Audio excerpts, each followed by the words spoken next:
Yeah, what's going on, everyone? This week we have a very special guest, my old training partner and Olympic gold medalist, Nathan Adrian. So in this video, he's going to take us through a little bit about his experiences, share a little bit about this brand new amazing pool he just purchased with him and his friend Will, and then we're going to get into a little bit of swimming drills. As always, make sure to like and subscribe to the channel. Let's get into it.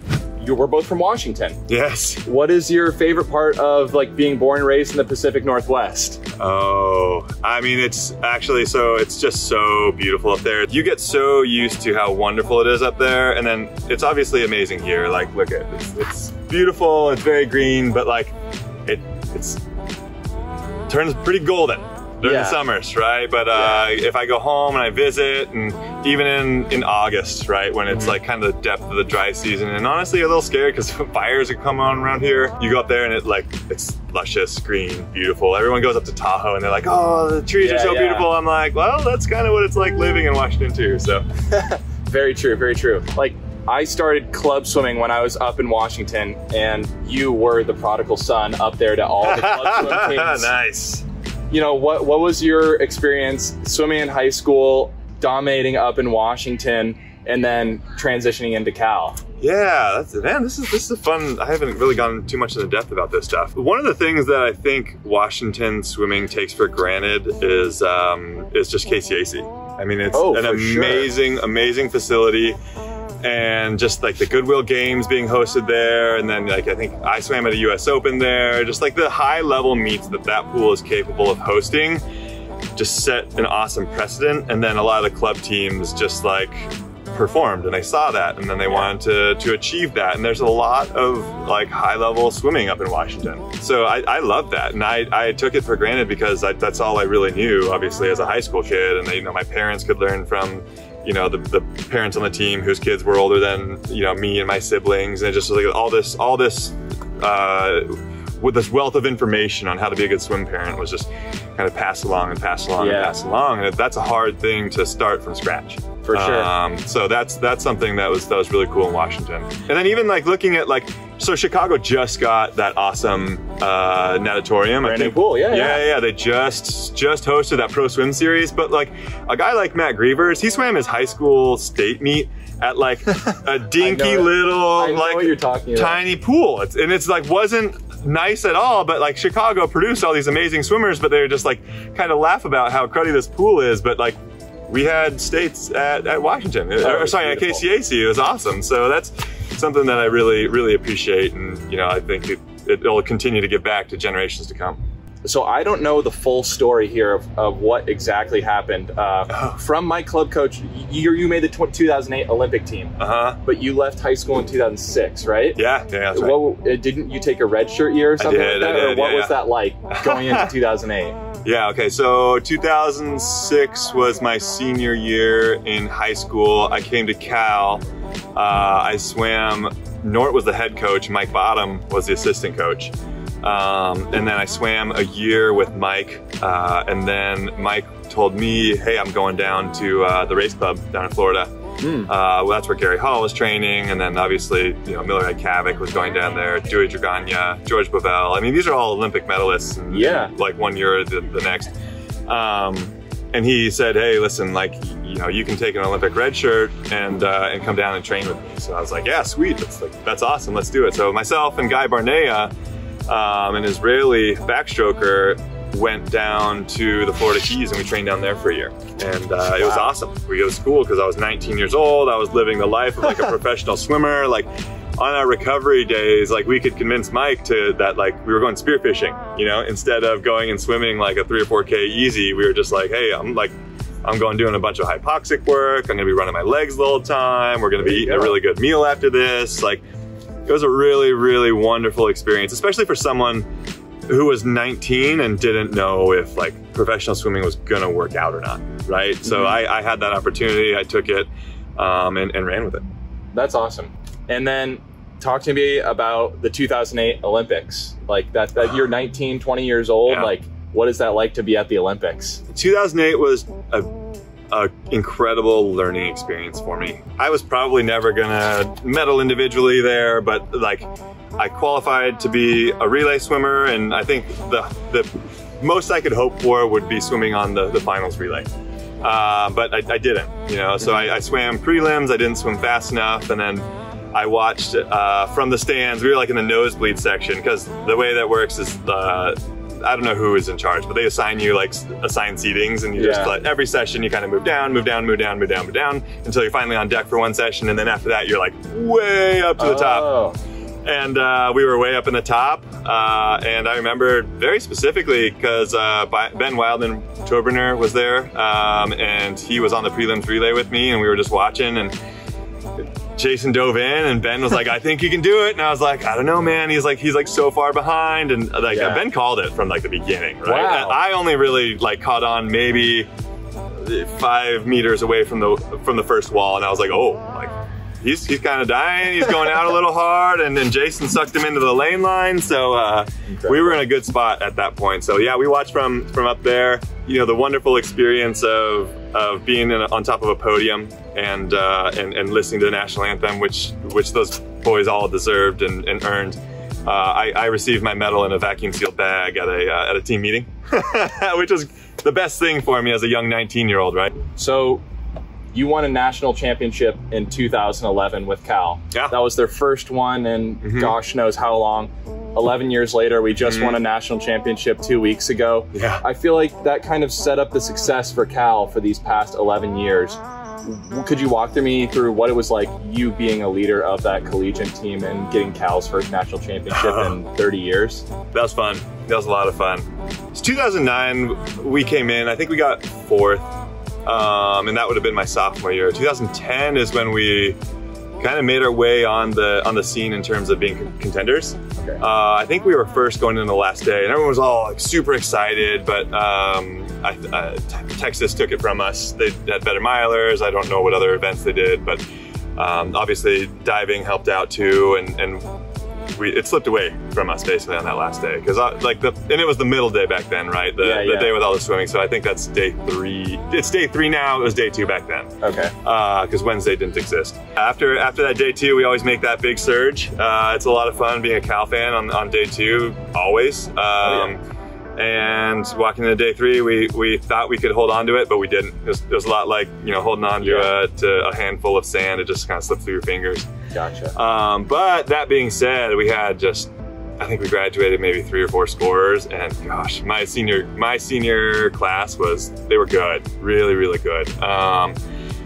We came in, I think it was Guy Barnea, myself, Damir Dugonjic, Graham Moore. I know you probably don't know all these names, but back in that time, like we were all finalists, or you know, wow. Damir had the NCAA record for a little while in the 100 breaststroke. So it was just so much fun, just walking in there and knowing that, you know, we had a little bit. It felt like unfinished business because 2010 was a little bit of a heartbreaking loss. And then 2011 we came in and we got the job done. There was a couple like hiccups on the way. It was just kind of fun. It was kind of like Moore's Law. It was just like what can happen did happen, and there was a couple things that just like, oh my gosh, like one of the guys on the A free relay just like hit his head. Does he have a concussion? Like test him. Oh no, he didn't have a concussion. Thank goodness. Okay, he can swim, kind of thing. Wow. So it was a lot of ups and downs, and that was so much fun. I mean, I think we had 130 people there. A lot of alumni came out for that one because they saw what we did in 2010. We were so close. They felt it. So 2011 they came out, and you know, that's kind of what got that ball rolling to getting all the bear suits. Oh, really? Yeah. Getting the bear suits at NCAAs and just getting a lot of alumni on board, making it a fun time for everyone involved, not just, you know, the parents going and watching. And they obviously have a whole lot of fun too, but once you get some alumni going, you know, young, middle-aged, old dudes, it's really cool. So the bear suits originated in 2011 then? It could be 2010. You're gonna have to check. You're gonna have to check with, and I think it was Rich Viola. He's a mover and a shaker. He might have gotten the first ones in 2010, and then maybe 2011 is when like everybody else got them. Yeah, gotcha. I can't remember exactly though. Okay, that's awesome. So you mentioned earlier that fire that you kind of had moving into 2012. You ended up winning the 100 freestyle in London. take me through that day. You know, what was it like when you woke up? What are you eating for breakfast? What does Olympic champion Nathan Adrian do to prepare himself to win an Olympic gold medal? That's funny, I haven't been through that day in a while. I mean, so the Olympics it goes prelim, semis, and then you go to bed, and then the next day you wake up and you have finals, but they're, you know, late at night. So, and I can't recall exactly what time it was, but presumably it was a later time so that the East Coast in the US could have good primetime viewership, right? It's kind of like the Olympic finals to try to time it like that way. So, I mean, I do remember though, I mean, I woke up, Grievers had already won his gold medal. And you know, we just kind of hung out and chatted. He's always a good guy for a laugh. Help calm the nerves a little bit, because it's a long day. You wake up and you got to fuel up, and you got to make sure that you're keeping your nerves a little bit like kind of steady state, low, relaxed. Because if you let yourself get excited, you get your heart rate going, you listen to like exciting music, it's just like by the time the race comes around, you're just going to be fried. You only really have so much of that, so you really got to preserve it, and that's what I tried to do just all day. And the Olympics is a good place to do it because there's some great swimming to watch. So I just watched prelims. I think I did it back in the village. I went to the pool in the village to get a little swim in. Oh, cool. Just a little wake up swim, get the blood flowing, and then come the nighttime. I mean, it was really nice. Again, like it was so Matt and I were the two bigger guys on the team, right? And we're stuck in this tiny little room with twin-sized beds. Like, it's just really not luxurious when you're actually in the Olympic Village. But he was a good buddy and asked permission from the coaches to not go with the team as they went to the pool, but he stayed back and hung out with me because I was like towards the middle of the session or something, so I didn't go as early as the rest. Yeah, exactly. So I remember pretty distinctly we were on the same bus together. There were a couple other athletes that were in the 100 freestyle, but the rest of the bus was completely empty. Yeah, because everyone was already there like watching. And you know, that's always kind of funny because you know that, you know, you're competing against them shortly, but like, hey, you know, we're cordial, we're buddies outside the venue. So took that bus ride there, and yeah, I mean, I just kind of, the best thing you can do, and one of the reasons why I don't remember it so vividly is because like I had developed that protocol for years and years back, you know, like I still like it, you know, if I'm gonna go to a meet and take it serious right now, I'll get to the pool 2 hours early, I'll try to hop on the massage table, get, you know, if there's a chiropractor, get a little adjustment, do a little ART if my shoulders are feeling tight, hop in the pool, swim a 50, take a shower, go get one. I mean, I have this down, man. Like, it's just like, it's autopilot for a reason. Like, you don't want your working memory to be worried about swimming and what you're doing for warm up, so that you can preserve all of that energy and all of that willpower just to swim and to swim fast. That's great. That's great.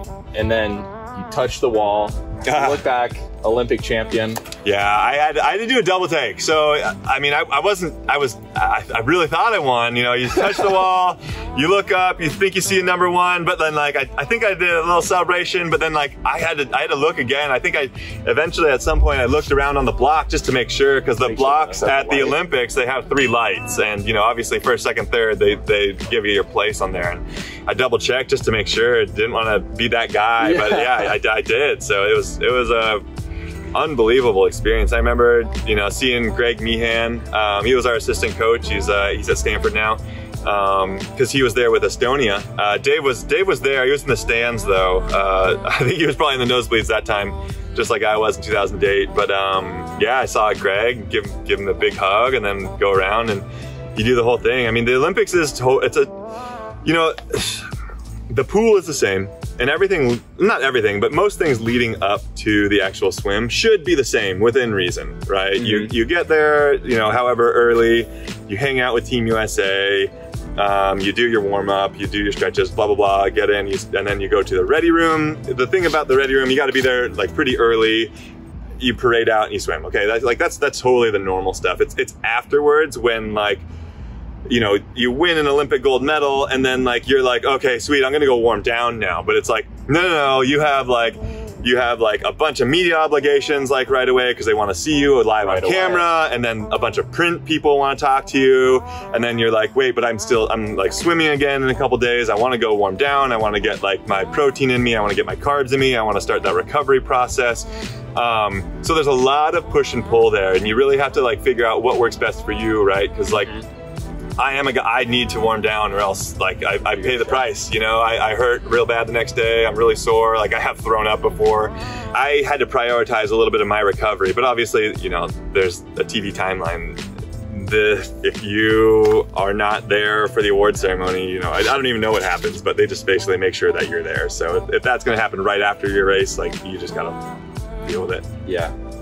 From there, you went and swam obviously great in 2016. You made another Olympic Games. Yeah. And yeah, I mean, and now you're here and you're swimming. We walked in and he was swimming all out freestyle. I mean, that's not all out. Come on. For me, that would have been all out freestyle. What, dude? I don't know if. Oh man, I'm not. It was all out like 200 pace. We can go faster than that, though. Gonna swim the 200 freestyle? No, that's a hot take. That's never gonna happen. All right.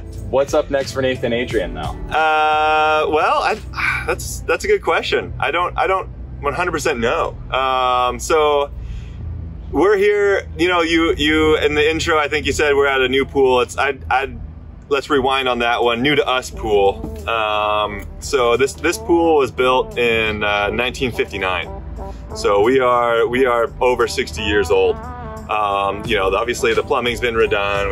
We've done the tiles, resurfaced it, all that good stuff. But it was actually built by someone, Ann Curtis and her husband. Okay. And Ann Curtis was a 1948 Olympian in London, which is kind of a cool story because Ann and her husband met. Her husband was named Gordon. They met at Cal. They were both Cal Bears. And then she went to the 1948 London Olympics, won two golds and a silver in freestyle. And I went to 2012 London Olympics, won 2 golds and a silver. She met her husband at Cal. Will and I obviously met at Cal. So it kind of seemed a little bit of destiny to take over this place. And really so? Yeah, so we've been running it since 2019. Back in 2019, it was kind of a seasonal situation. They were just going 4 months in the summer. And basically since Olympic trials, I've been coming up here every Monday through Friday and just trying to grow the programming. You know, especially during COVID, a lot of kiddos missed out on some high quality lessons. I mean, it's just small business life. It's so funny because it's just a lot of like figuring something out, getting it done, and then moving on to the next thing, figuring that out, getting it done, figuring the next thing out, getting it done, and then all of a sudden you're back to the first thing. It's like insurance renewals, and you're like, oh my God, it's been a year since I've done this. Now I got to learn it all over again. So it's you have to wear a lot of different hats, but it's been awesome, and it's been a wonderful experience to be able to like give back to the sport a little bit. And we actually took over the operations of a swim team, USA swim team up in Petaluma as well. So I'm up there twice a week, very nice. Coaching, which has been really cool. I mean, just to be able to.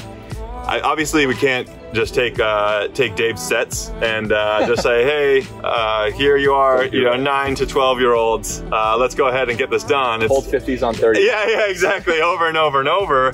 But you know, taking a lot of things that he did in terms of workouts, and then more importantly, like his culture building. And I think that's the most important and most impressive thing that he has done at Cal.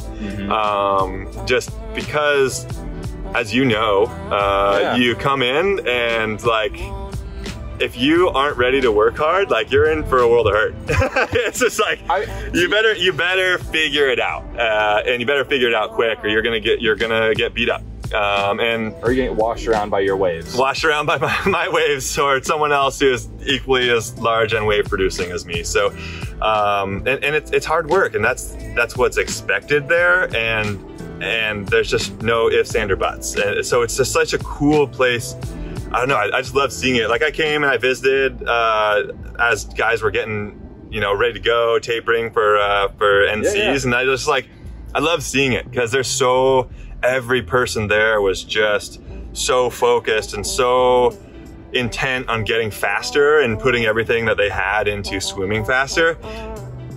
And I think as I transitioned away from that a little bit, I took that for granted as well, because we go up to a place that is not the norm and you're like, whoa, like how do we build that? It's the hype. And it's hard. It's really, really hard, because if they don't see an example of it, they don't know what to do. So then you have to design sets to teach them that they can work harder and that they can do things that they never thought was possible. And then they drop time, and then they kind of like learn about it, and they buy in a little bit, and it's a long process, but you know, we're getting there. If swimming has taught any of us anything, it's that good things take some time. For sure.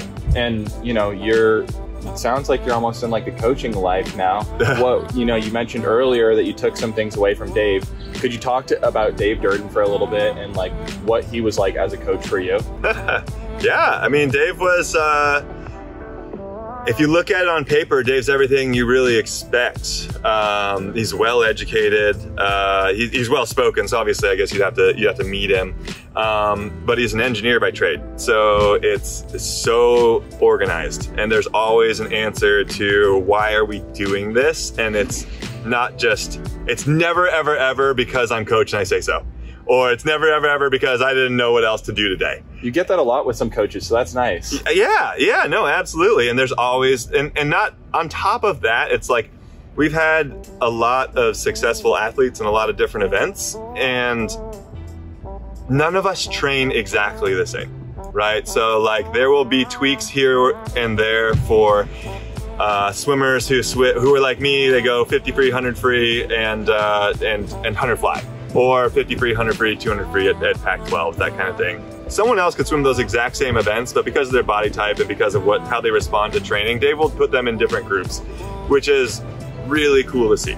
And to see how he does it and how he takes, I mean, the first year is a lot of times like watching it, it's like they're in the program and you know how he can talk to their coaches, but until he like sees the entire season, he isn't able to make those adjustments. He doesn't have the knowledge. But then like you can always count on like year 2, 3, 4, just always getting better and better and better, right? I mean, I think Hoff was just a great example of that too. And just like, oh my gosh, like him and I, we swam the same events, but I mean, you can attest to this. Like we just trained so differently. For sure. I definitely noticed it as well, even for myself. Like coming in, like I was like pushing in this mid D because I'm a 200 backstroker, but I'm like, I really like doing more pace. So when we had like the mid D days, Dave would move me over. If it was pace, I'd move her to mid D, but if not, I was in sprint because I guess I just didn't need it as much. But yeah, I definitely really like that. I really love that, Nathan. Yeah, without further ado, let's get into the pool.